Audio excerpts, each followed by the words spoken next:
पर्वतों पर भ्रमण कर रही थी तभी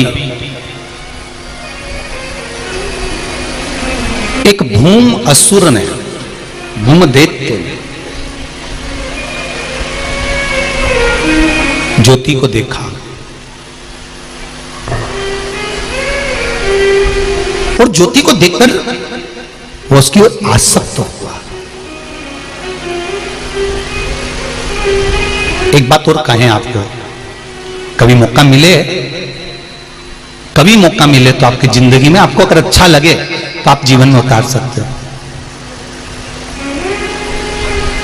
जहां जिस मंदिर में, चाहे भगवान शंकर का मंदिर हो, राम का मंदिर हो, दत्त का मंदिर हो, देवी का मंदिर हो, जिस मंदिर में अखंड ज्योत जलती हो, जिस मंदिर में कोई ज्योत अखंड जल रही हो और आपको दर्शन के लिए गए हो और आपको सूचना मिले कि यहाँ अखंड ज्योत लगी हुई है, बन सके तो प्रयास करना थोड़ा सा घी तेल जो भी बन सके उस ज्योत में या तो डालना या उनको देकर आना कि ये हमारी तरफ से ज्योत में बढ़ा देना,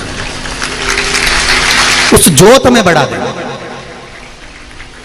भारत के कई मंदिर ऐसे हैं जहां पर अखंड ज्योतें जलती हैं।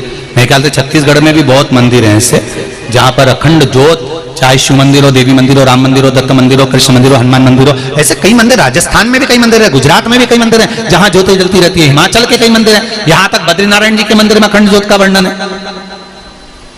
जहां अखंड ज्योत प्रकट होती है, जहां अखंड ज्योत, चाहे माता का मंदिर हो, शिव मंदिर हो, देवी का मंदिर, वहां प्रयास करो कि जब दर्शन करने जाओ, जब अपने मन में आ जाए कि यहाँ अखंड ज्योत जलती है, हम हमारे घर में अखंड ज्योत नहीं जला सकते, हमारे यहाँ अखंड ज्योत नहीं जल पाती, तो प्रयास करो कि थोड़ा सा घी तेल अगर बन सके या कोई धन, थोड़ा सा संपदा जो भी बन सके कि हमारी तरफ से 1 महीना 15 दिन 20 दिन 25 दिन, कुछ नहीं तो आधा घंटा हमारी तरफ से ये थोड़ा सा घी है, थोड़ा सा तेल है, आप ज्योत में डाल देना, ये ज्योत जल जाए। क्यों? क्योंकि ये ज्योत, जब जैसे आपको कहा कि पीपल के वृक्ष के नीचे, बेलपत्री के वृक्ष के नीचे, आंवले के वृक्ष के नीचे हम दिया लगाते हैं तो उसका प्रकाश हमारे घर में रहता है। हम जिस जगह पर अखंड ज्योत जलती है वहां थोड़ा सा भी समर्पण करते हैं तो उस अखंड ज्योत की अखंडता का फल हमारी 71 पीढ़ी को प्राप्त हो जाता है और हमारी पीढ़ी तर जाती है। उस अखंड ज्योत का फल हमको मिले।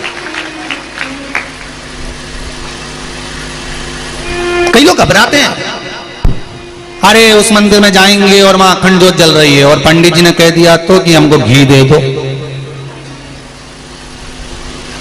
तीर्थ में जाओ तो वहां पंडा लोग आपको पकड़ते हैं और आप घबराते हैं। पंडित जी मिलेंगे, वो कहेंगे कि हम तो तुम्हारे पंडा हैं और हम तुम्हारे पंडा हैं, तुम्हारा नाम हमारे पास लिखा है। तीर्थ पुरोहित से, कौन से पुरोहित? जम के बोलो जरा। तीर्थ पुरोहित, तीर्थ के पंडा से, तीर्थ के ब्राह्मण से, तीर्थ के पुरोहित से, तीर्थ के पंडितों से, तीर्थ के पंडाओं से कभी मत घबराओ।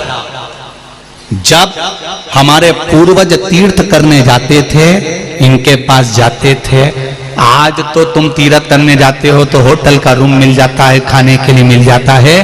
पुराने समय के हमारे दादा परदादा जब तीर्थ जाते थे, ना रुकने की जगह मिलती थी, ना भोजन की जगह मिलती थी। तब ये हमारे तीर्थ के पंडा, तीर्थ पुरोहित, तीर्थ के ब्राह्मण अपना घर में से बाहर निकल जाते थे, अपने घर में अपने माता पिता को, पूर्वजों को रुकाते थे कि तुम रुको, अंदर चूल्हा है, आटा रखा है, बनाओ खाओ। घर के लोग, ब्राह्मण, पंडित, तीर्थ के पुरोहित घर के बाहर निकलकर मंदिर में जाकर सो जाते थे अपनी पत्नी और बच्चों को लेकर, और अपने आए हुए यजमानों को घर के अंदर कर देते थे कि तुम खुश रह लो, तुम सुखी से रह लो, तुम 4 दिन के लिए आए हो, 8 दिन के लिए आए हो। जब हमारे घर के पूर्वज जाते थे तो पंडाओं के पास अपना नाम लिखा कर जाते थे, पंडित जी मेरा टिकट का पैसा नहीं है। तीर्थ पुरोहित अपनी पत्नी की चूड़ी बेचकर किराया दे देता था, तुम चले जाओ, जब हम आएंगे ना तुमसे वहीं पर ले लेंगे, घबराना नहीं। इन तीर्थ पुरोहितों से, इन तीर्थ के पंडाओं से, इन तीर्थ के ब्राह्मणों से डरना नहीं। बल्कि शान सत्ता से कहकर आना यह हमारे तीर्थ का पंडा है। पंडा जी देखो हमारे दादाजी का नाम मिलेगा। पंडा जी पोथी खोलेंगे, कितना पोथी को मेंटेन करते हैं। आज के जमाने में लैपटॉप मेंटेन नहीं होता, पंडा जी पोथी को मेंटेन करते हैं। तुम्हारे दादाजी आए थे, इतनी तारीख को आए थे, उनके साथ में 4 मित्र आए थे, 5 लोग थे, एक लेडीज थी, तो जेंट्स थे। तुम्हारे बाद में तुम्हारा भाई भी आया था, फिर उनके पुत्र भी आए थे। पूरा खाता पंडा जी ने खोल कर तुम्हारे सामने रख दिया। हमने हमारे परदादा को नहीं देखा, पर उनका नाम जब अपने खाते में देखो ना तो आंख में से आंसू झड़कर खुशी होती है कि मेरे पूर्वज इस तीर्थ को करने के लिए आए थे, इस तीर्थ में आए थे।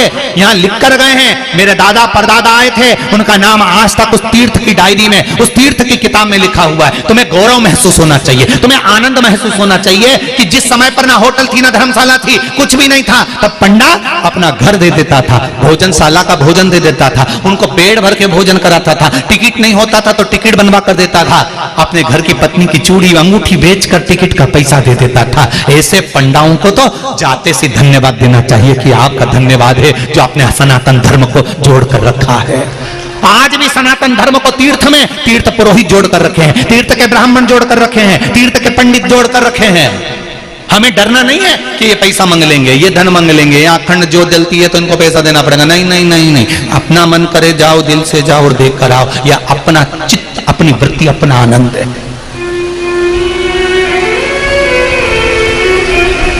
धुंध ने देखा, भूम ने ज्योति को देख लिया, ज्योति बड़ी सुंदर थी, और भूम ने देखा ज्योति बड़ी सुंदर है तो हाथ पकड़ना चाहा। जैसे ही हाथ पकड़ना चाहा, पकड़ते से ही उस भूम का हाथ जल गया, भूम का हाथ जल गया। शिव महापुराण की कथा कहती है,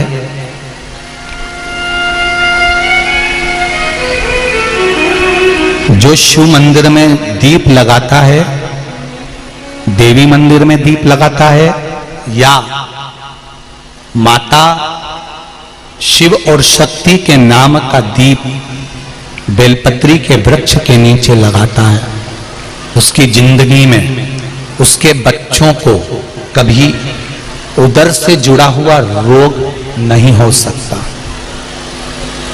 शिव और शक्ति, शंकर और पार्वती,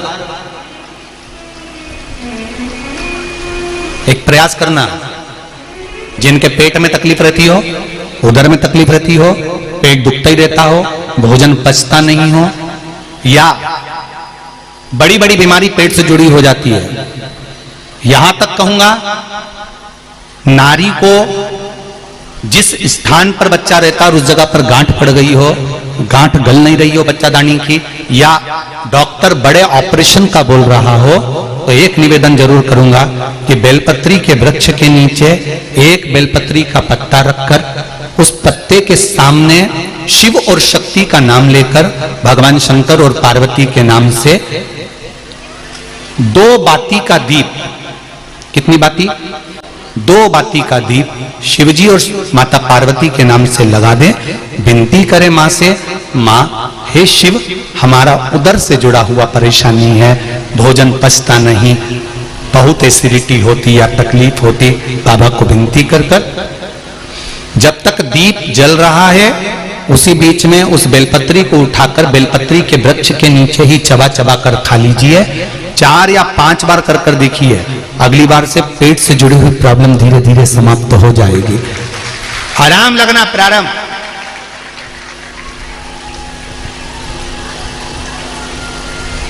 शिव का स्मरण करना, शंकर की भक्ति। तेरी कृपा बिना न हिले एक भी अणु, लेते हैं श्वास तेरी कृपा से तनो तनो। शंकर और पार्वती अलग नहीं है। जो शिव का भजन करते हैं, अगर वो सोचे हम पार्वती का भजन नहीं करते, हमें पार्वती से मतलब नहीं, हमें देवी जी से मतलब नहीं, तो भी शंकर नहीं मिल सकते।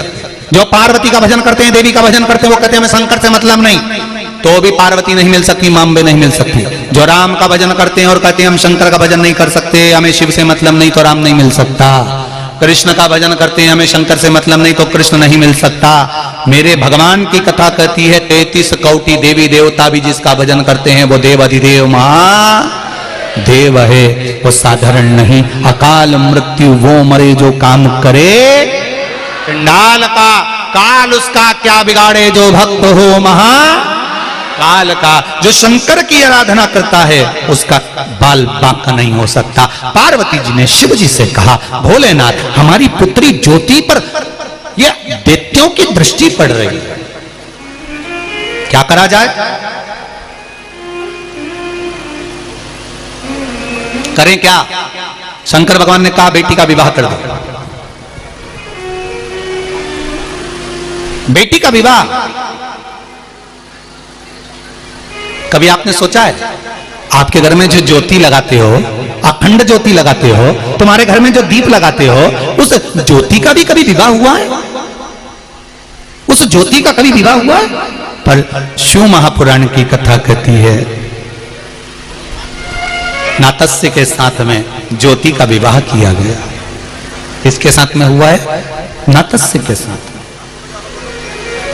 भगवान शंकर ने कहा इस ज्योति की शादी कर देना चाहिए, इसका पति आ जाएगा तो दैत्यों की दृष्टि पड़ेगी नहीं। बेटियां जब तक कुंवारी रहती हैं उन बेटियों से निवेदन है, चाहे आप बहू हो चाहे बेटी हो, मेरा निवेदन केवल इतना सा है कि आप आज के समय के नाटक, सीरियल या फिल्म को देखकर अपने पहनावे को मत पहनो।